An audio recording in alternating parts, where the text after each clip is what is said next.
प्रिय नारी बुलाई।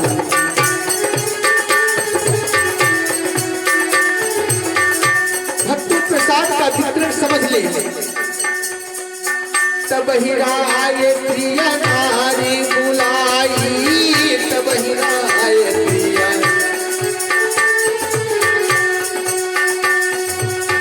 कौशल्या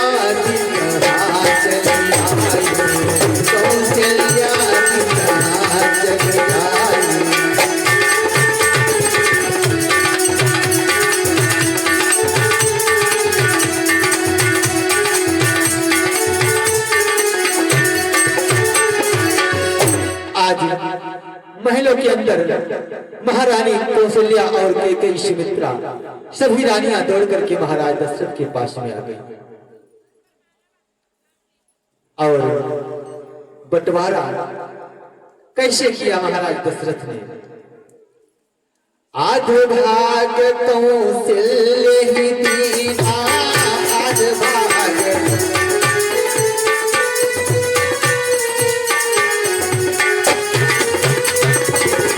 पहले महाराज दशरथ प्रसाद कौशल्या को दिया। कैकेयी ने सोचा प्यार मेरे से ज्यादा करते हैं और प्रसाद कौशल्या को। कैकेयी ने खाया तो खाया, परंतु उस प्रकार का दोना एक चील्हने ले गई। चील्हने उस हाथ में प्रसाद को रखते ही एक चील उड़ती हुई आई, उस दोना को लेकर के चली गई। और इधर चील ने ले जाकर के वो दोना कहां पर गिराया। मैया अंजनी भगवान भोलेनाथ की तपस्या कर रही हैं और महाराज केसरी पहरा दे रहे हैं, उनकी रक्षा कर रहे हैं। वहां पर ले जाकर के उस खीर के दोने को गिराया और भगवान भोलेनाथ की तपस्या को पूर्ण होते ही ये दृश्य हुआ। मैया अंजनी ने सोचा ये भगवान भोलेनाथ का प्रसाद है, उस खीर को ग्रहण किया और मैया अंजनी के गर्भ रह गया। आज उस प्रसाद को पाकर के महाराज केसरी और मां अंजना अपने महल को राज को चली जाती हैं। और इधर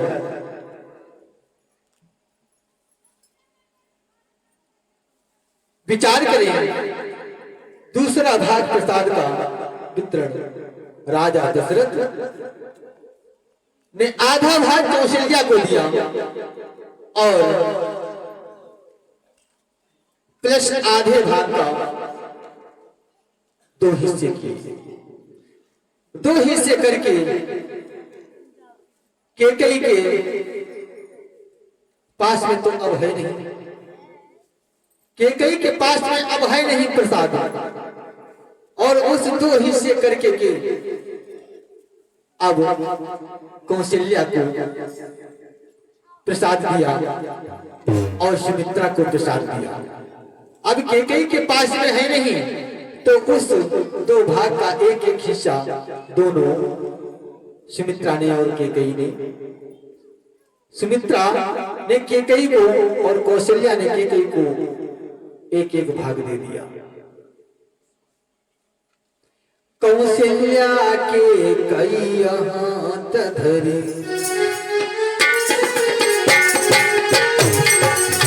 कौशल्या के कई हाथ धरे, कौशल्या के कई हाथ धरी, कौशल्या के कई हाथ धरी, तीन सुमित्रा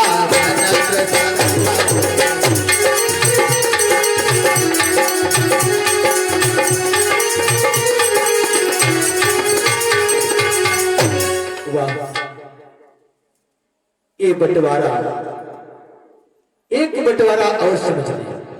महाराज दशरथ ने कौशल्या को पहले प्रसाद दिया, एक तरफ से जान लिया, आधा कौशल्या को दिया, आधा कैकेयी को दिया और उस कैकेयी का प्रसाद चीर ले गई अब सुमित्रा को देने को है नहीं, तो वो जो आधा हिस्सा है उस आधे हिस्से को दो भाग किया है, एक कौशल्या को और फिर सुमित्रा को, और दोनों बहनों ने मिलकर के आज कैकेयी को के पास में दो भाग हो गए। इसीलिए कौशल्या के एक पुत्र और कैकेयी के दो पुत्र, सुमित्रा के एक पुत्र। और यहाँ अगर कोई लाख जाकर पीठ हो रही तो दादा हो सकत सिलेस न फाट भी जाए। महाराज दशरथ के तो 60 ही रानी रहे, पता नहीं साल 2 साल मिल पावत रहे कि नहीं मिल पावत रहे। एक तरफ से ऐसा प्रेम है अपनी बहनों की तरह। आज सभी रानियां आपस में प्रेम के साथ में प्रसाद को ले जाकर के रानियों ने ग्रहण किया। यही विधि सभी रानियां प्रसाद को ग्रहण कर, यही विधि गर्भ सहित सब नारी, यही विधि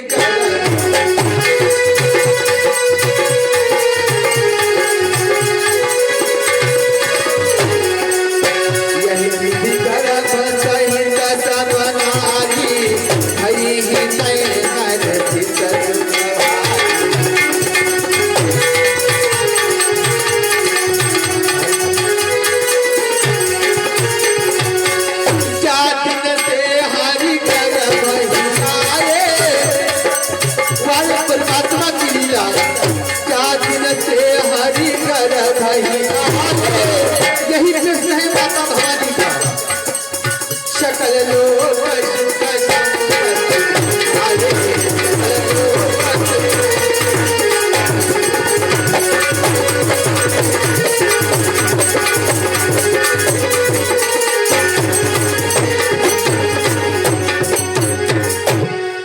आज मैया आइए माता सभी इस समय पर गर्भवती, आइए बंधु विचार करें। कथा का भाव और भगवान गर्भ में आया।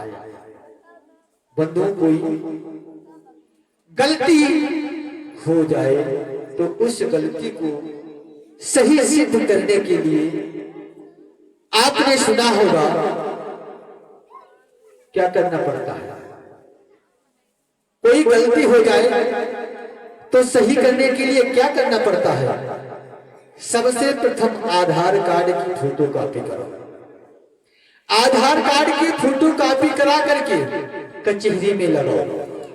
जब कचहरी में लगाओगे तब वहां पर अभिमान नहीं है, दो हो गए, और वहां पर अभिमान नहीं है। उस आधार कार्ड की फोटो कॉपी कचहरी में लगेगी।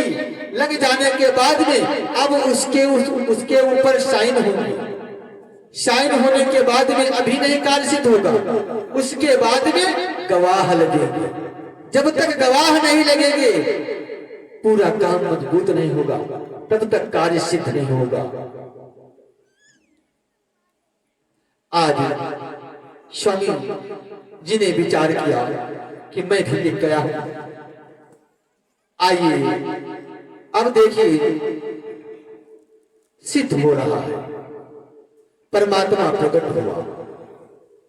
स्पष्ट स्वामी जी ने लिख दिया है, परमात्मा प्रकट हुआ। सुख दूत का छूक काल चाली गए, सुख दूत का छूक काल चाली गए, यही प्रभु प्रकाश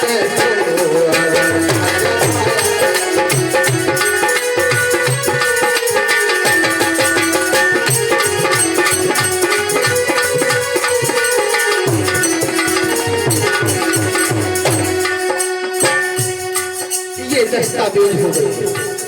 प्रकट जो अवसर हो भयो दस्तखत अभी हमने बताया, ये पहले नंबर का प्रकट है। ये दस्तावेज समझ लीजिएगा, एक बड़ा ही विचित्र बात है। प्रत्येक माता पिता अपने पुत्र को क्या चाहते हैं? बुद्धिमान, पढ़ लिख जाए और अच्छी नौकरी पाए। ना नौकरी अच्छी पाए तो कोई बाहर अगर निकले तो बुरा न करे। तो इसी प्रकार से महाराज दशरथ माता कौशल्या से पूछते हैं। सभी पुत्र कि माता पिता पुत्र को बलवान और सद्बुद्धि प्राप्त होने की इच्छा प्रकट करते हैं,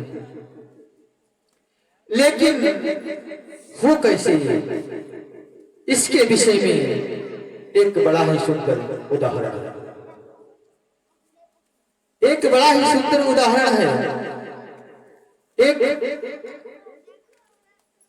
बात कश्यप जी ने अपनी पत्नी को बताया था। अपनी पत्नी को बतलाया था। विष्णु पुराण का श्लोक है, गर्भवती माताओं को कभी सूर्यास्त के बाद में भोजन नहीं करना चाहिए। गर्भवती माताओं को कभी अपने बाल नहीं खुला छोड़ना चाहिए और गर्भवती माताओं को कभी वृक्ष की जड़ पर नहीं बैठना चाहिए। ये विष्णु पुराण का श्लोक है। और गर्भवती माताओं को कभी पराये घर नहीं जाना चाहिए और गर्भवती माताओं को कभी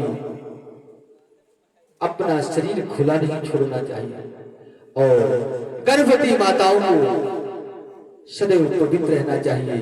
जरा विचार करें, आज महाराज दशरथ की भी यही धारणा है। कौशल्या से पूछा, देवी तुम्हारी क्या इच्छा है? कौशल्या कहने लगी, प्रभु मेरी ये इच्छा है, मुझे एक कमरे में बंद कर दिया जाए और मैं उसी कमरे में भगवान का, परमात्मा का भजन और चिंतन करूंगा। आज वो समय आने वाला है बंधु, जो जिसका इंतजार सभी भक्त और संसार के सभी मनुष्य करते हैं। तो आज माध्य दिवस अति शीतल घामा, माध्य दिवस अति शीतल घामा, पावक काल लोक विश्राम।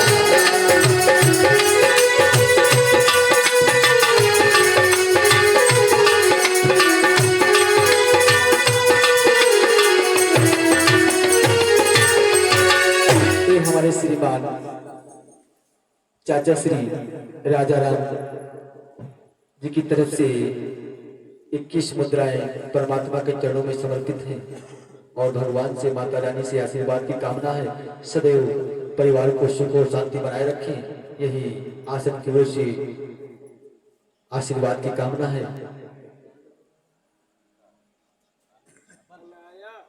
ये हमारी नन्ही बिटिया अनाया की तरफ से 21 मुद्राएं माता रानी के दरबार में मैया के और परमात्मा के श्री चरणों में समर्पण है और सदैव परमात्मा से, मैया से आशीर्वाद की कामना है। भैया जी के और नन्ही मुन्नी को सदैव सद्बुद्धि प्राप्त दे और अपनी छत्र छाया बरसाते रखें, यही आशीर्वाद की कामना है। आसन की ओर से कोट प्रेम से एक जयकारा श्री राघवेंद्र सरकार का, श्री राघवेंद्र सरकार की जय हो।